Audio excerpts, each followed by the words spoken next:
اور جب اب مکہ معظمہ میں داخل ہوئے تو اپنے یہ آیت پڑھی۔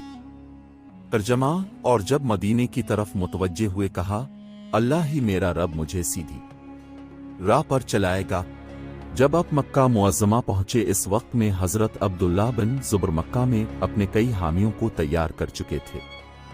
یزید نے رمضان 60 ہجری میں ولید بن کو معزول کر دیا اور اس کی جگہ عمرو بن سعد کو مدینہ کا گورنر مقرر کیا۔ عمرو بن سعد نے، اور ایک روایت کے مطابق خود یزید نے، مکہ معظمہ کا محاصرہ کر لیا۔ حضرت عبداللہ بن زبر کو گرفتار کرنے کے لیے 20,000 سپاہیوں پر مشتمل ایک لشکر مکہ کو روانہ کیا۔ لشکر نے مکہ معظمہ کا محاصرہ کر لیا۔ حضرت عبداللہ بن زبیر نے مؤثر دفاع کیا۔ اس کارروائی کے دوران یزید کے لشکر کا سپہ سالار مارا گیا اور حضرت عبداللہ بن زبر کو فتح ہوئی۔ حضرت امام حسین اس مرکے میں حرمت کعبہ کے پیش نظر شریک نہ ہوئے اور الگ تھلگ رہے، کیونکہ جب ایک مکہ پہنچے اور وہاں کے لوگوں کو آپ کی تشریف آوری کی خبر ہوئی تو جوک در جوک لوگ آپ کی خدمت میں آنے لگے اور زیارت کا شرف حاصل کرنے لگے۔ اب مکہ میں ایک پناہ گزین کی حیثیت سے مقیم رہے، نہ ہی اس دوران اپنے یزید کے خلاف کسی سے بیعت لی اور نہ ہی اپنی موافقت میں کوئی لشکری طاقت فراہم کی۔ حضرت علی کے زمانے سے ہی کوفہ آپ کے صحابہ اور محبوبے کا مرکز تھا۔ وہاں کے لوگ حضرت امیر معاویہ کے دون خلافت میں ہی حضرت امام حسین کی خدمت میں تشریف آوری کے لیے عرضیاں بھیج چکے تھے، مگر اپنے صاف انکار کر دیا تھا۔ اب جب انہیں یہ پتہ چلا کہ امیر معاویہ کا انتقال ہو گیا ہے اور حضرت امام حسین، حضرت عبداللہ بن زبیر اور حضرت عبداللہ بن عمر نے یزید کی بیعت سے انکار کر دیا ہے، مکہ کا پہلا مرکہ حضرت عبداللہ بن زبر نے سر کر لیا ہے اور اس میں یزیدی لشکر کو ناکامی کا منہ دیکھنا پڑا ہے، اور یہ کہ حضرت امام حسین بھی مدینہ منورہ سے مکہ معظمہ چلے گئے۔ اس سے محبان ال کے حوصلے بلند ہوئے۔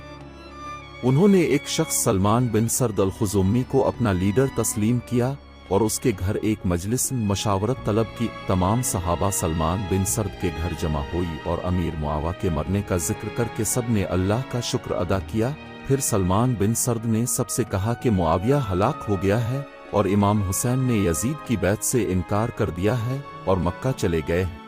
تم لوگ ان کے اور ان کی باپ کی صحابی ہو، بس تم خوب جان لو کہ اگر تم ان کی مددگار بن سکتے ہو اور دشمنوں سے جہاد کر سکتے ہو تو ان کو لکھو، اور اگر تمہیں اپنی کمزوری اور بزدلی کا اندیشہ ہو تو ان کو دھوکہ نہ دو۔ سب نے کہا کہ ہم ان کو دھوکہ نہیں دیں گے، بلکہ ہم ان کے دشمنوں سے جنگ کریں گے اور ان پر اپنی جان نثار کریں گے۔ سلمان نے کہا پھر تم انہیں لکھو، جس پر انہوں نے آپ کی طرف کثرت سے خطوط لکھے اور پھر بعد میں وفود کا سلسلہ بندھ گیا۔ پہلا خط عبداللہ بن سبع ہمدانی اور عبداللہ بن دال کے ہاتھ روانہ کیا گیا، جو امام عالی مقام کی خدمت میں 10 رمضان 60 ہجری کو مکہ معظمہ پہنچا۔ اس خط کی روانگی کے 2 ہی دن کے عرصے میں 53 عرضیاں اور تیار ہو گئیں، جو 1، 2، 3 اور 4 آدمیوں کے دستخط سے تھیں۔ یہ سارے خطوط 3 آدمیوں کے ہاتھ ارسال کیے گئے۔ اس کے بعد پھر کچھ مخصوص لوگوں نے عرضیاں بھیجیں اور یہ سب یک کے بعد دیگرے تھوڑے تھوڑے وقفے سے حضرت امام حسین کی خدمت میں پہنچی۔ تبری 77:1-2 خطوط زیادہ تر ان مضمون کے ہوتے تھے کہ اب جلد از جلد کوفہ تشریف لائیں، مسند خلافت اب کے لیے خالی پڑی ہے، اب کے لیے حاضر ہے، سب عید کی آمد کے منتظر ہیں اور اب کی دید کے مشتاق ہیں۔ اب کے سوا کوئی ہمارا پیشوا اور امام نہیں، اب کی مدد کے لیے لشکر موجود ہے۔ کوفہ کا حاکم نعمان بن بشیر یہاں موجود ہے، مگر ہم اس کے ساتھ نماز جمعہ میں شریک نہیں ہوتے اور نہ ہی اس کے ساتھ عیدگاہ جاتے ہیں۔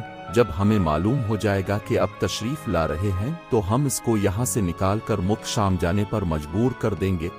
آخری خط جو ہانی بن ہانی سبع اور سعید بن عبداللہ حنفی کے ہاتھ حضرت امام حسین کے پاسین پہنچا۔ اس کے بعد اپنے کوفہ والوں کو لکھا کہ تم لوگوں کے بہت سے خطوط ہم تک پہنچے جن کے مضامین سے ہم مطلع ہوئے۔ تم لوگوں کے جذبات اور شدت غم کا لحاظ کرتے ہوئے اس وقت ہم اپنے بھائی، چچا کے بیٹے اور موتمن خاص مسلم بن عقل کو کوفہ بھیج رہے